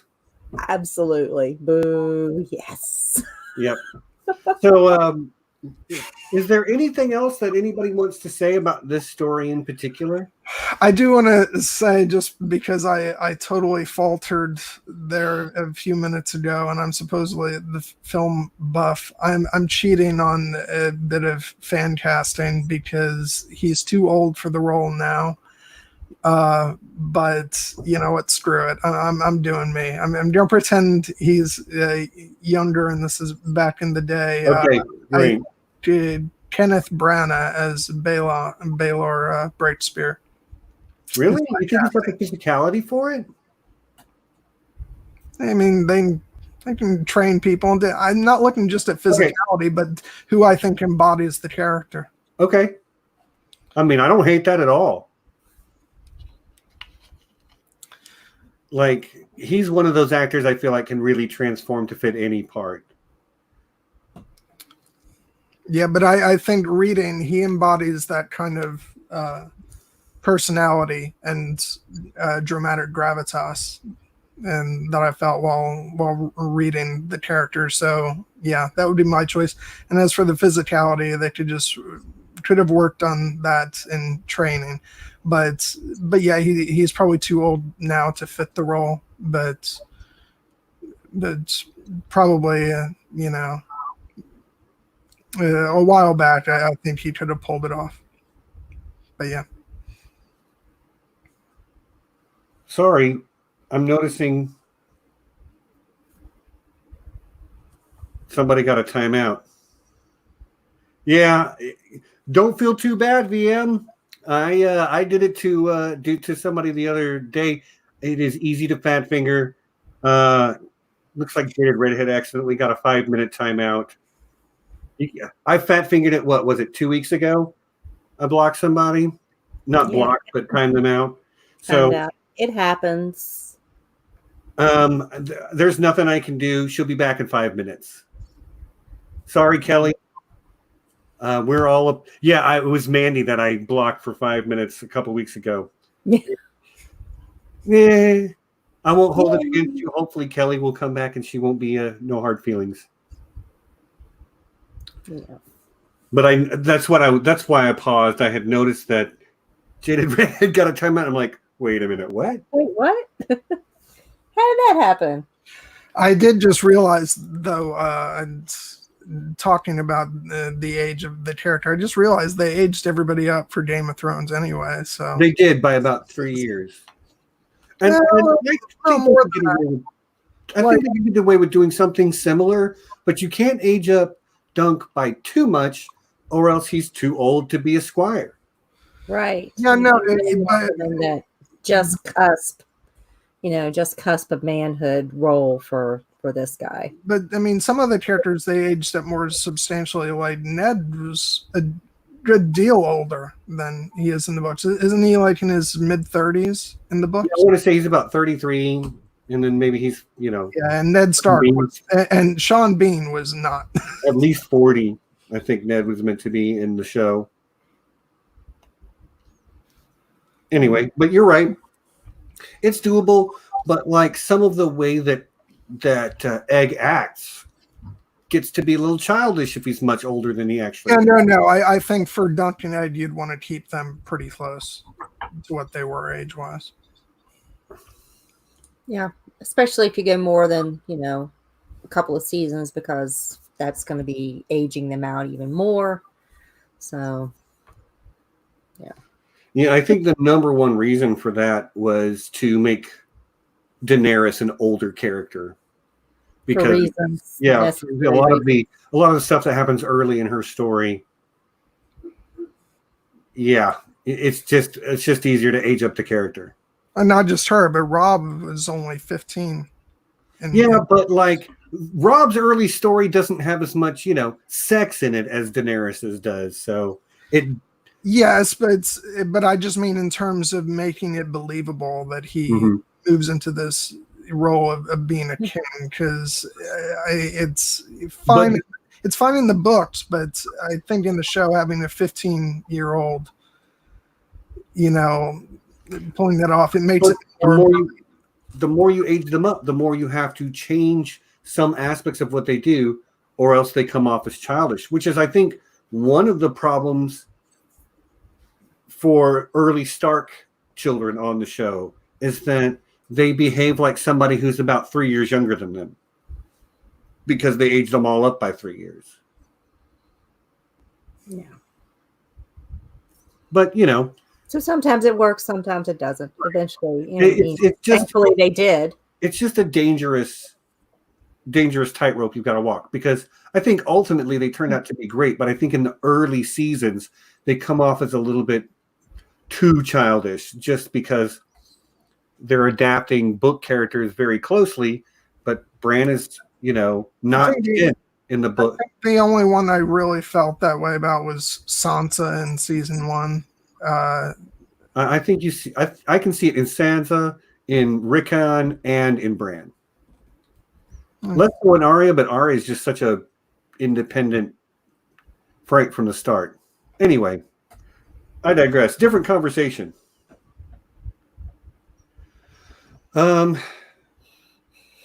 Unless you want to talk about that, I don't care. We're at the 2-hour mark, so like all bets are off, folks. That is a different conversation. I mean, if you go age appropriate, fortunately, the Dunk and Egg books, they have a few years in between each. A few years, maybe a year and a half or so has elapsed, 18 months between the first and the second book, so that would work. If you wanted to keep the same actor, for the roles, because they would age appropriately. And you know what, that with it, I am going to say that my feeling is actually in reverse to what you were talking about, Stephen. I actually feel like the characters are too young in the books to do and go through certain things that they go through. So That's in a fair. lot of instances, I thought it was more appropriate in the show. Okay. I mean, I'm not going to tell you you're wrong. Cover your ears real quick. Definitely when you're talking about, going through some of the abuse, it's kind of hard to, for the younger, to have cast younger actors to deal with that kind of abuse and trauma, maybe, especially like Danny. I mean, do we really want to see Danny's a 13-year-old wedding night? Do we really No, want to we don't. So No, we like, don't. I'm perfectly okay with it. I just feel like it can create problems. But that being said, having an 18-year-old dunk and a 12-year-old egg would be fine. Yeah. But you can't be much older than 18 for dunk, or he's just too old to fit the story of what's happening. Yeah, and a squire was a fairly young, they started fairly young. He was a cupbearer at first for, is in the king's household, egg. And he was a cupbearer at first, and that's where they learned their courtly manners and things like that, how to behave and, not throw food at one another. And then they get the discipline and the martial training from, once they reach squirehood. And that's still at a fairly young age, because to be on that level of warrior training, they have to start, 8-10 years old. So, Yep. You would have to have them fairly young. I agree. But I think you could age them up a little, I guess is what I'm saying. Well, or you could take maybe you could de-age them just a little bit. You could start with maybe an older actor, and then have them play younger, in the first for the first book, and then be more appropriately aged, going forward. I like where your head's at there, Bernie. Yeah. And that's all well and good, but unless you also live in medieval times. Right. Like you do have to write to your audience and all that stuff. Yeah. Well, guys, I don't know that I have anything else to say about this story specifically. Other than I've said it many times, I love it. And can I just say that what was great is because I haven't really had a chance to dive back into reading George's writings. I've been watching the heck over the past several years of Game of Thrones, the television show, but I haven't had very much of a chance to, immerse myself in George's actual stories. And so this was wonderful just to get to read this and get some of his writing, and it was just a pleasure to read. Right on. I'm glad you had a good time with it. Yeah, and you get something new every time you go through it. I've, read it for pleasure before, and now I'm really just kind of going through it and finding wonderful little nuggets that I didn't know were there. So yeah, I got something out of it different this time than I did all the times before that I read it. So I feel like it was well worth it. Mm-hmm. Okay, so unless there is something else, okay, sounds like that's it. So yeah, everyone who joined us for this chat today, thanks so much for coming. I had a blast. I love Dunk. He's my favorite. I love him. He's such a relatable, aspirational type character. Yeah. So for those of you who are here now, or if you watch later and you make it to this point, I'm going to leave you guys with a little bit of a question. Should we cover the other Dunk and Egg stories sooner rather than later, or are you perhaps leaning towards some of the other content that we do? We had a pretty good turnout today. I'm not going to lie. I watched the numbers. I mean, I'm not defined by the numbers, but we had a pretty good turnout today, a little bit more than usual. So maybe this is something we should cover. You guys want to see more of. And if that is the thing, feel free to to not only say so right here, but reach out to me on Twitter. You know who I am on Twitter. My link's down in the description. Some of you know me through Facebook. I just now, within the last 2 minutes, accepted a friend request on Facebook, so you can meet me through Messenger. You guys know how to find me. Tell us what you want us to do. The whole point of this channel is to have nerdy conversations with nerdy people about things other nerds want to talk about. And we've got stuff coming up. For instance, Willow next week, Star Wars Love Fest the week after that. I've got a really great I Know That Nerd the week after that, and other stuff to come. But like, there's not a lot of new TV coming because of the state of the world. So yeah, you can feel free to make suggestions for anything you'd like us to talk about. Now, understand that like I take suggestions, but I don't take orders, you know. So feel free to ask, and I'd be happy to at least consider it. I do love the other Dunk and Egg stories, and I would be happy to cover them. It's getting everybody else on the same page. People who are starting up their own channels are busy people. So like, I don't want to put too much on my co-hosts. But Well, if you guys tell them, no, we need to watch this. I have no problem with it. I love these stories so much. Me too. I mean, it helps that they're not super long. They're probably take about 4 hours to read each. It's about what it took me this time. Yeah. But yeah. Hold on. What are you saying, Bernie? I'm going to listen to you about what? Let me scroll up and see. No, just in general. Like you take orders from her. Oh. I see. Bernie's been hitting the sauce again, and she's living in her delusional dreamland. Be careful, Steven. She's going to take your microphone. Oh man, I'm going to pay for that. I have no doubt I'm going to pay for that. But Steven's going to draw and quarter you. Worth it. Anyway, yeah. So next week, Willow. If you haven't seen it, go watch it. I love that movie too. I'll save the rest of my gushing until next week. So yeah, to everybody who's here right now at the end, chatting with us, thanks so much for coming.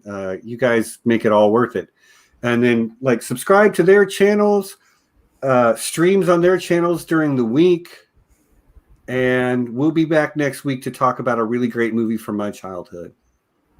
So you know what it is, y'all. Until then, peace and be excellent to each other.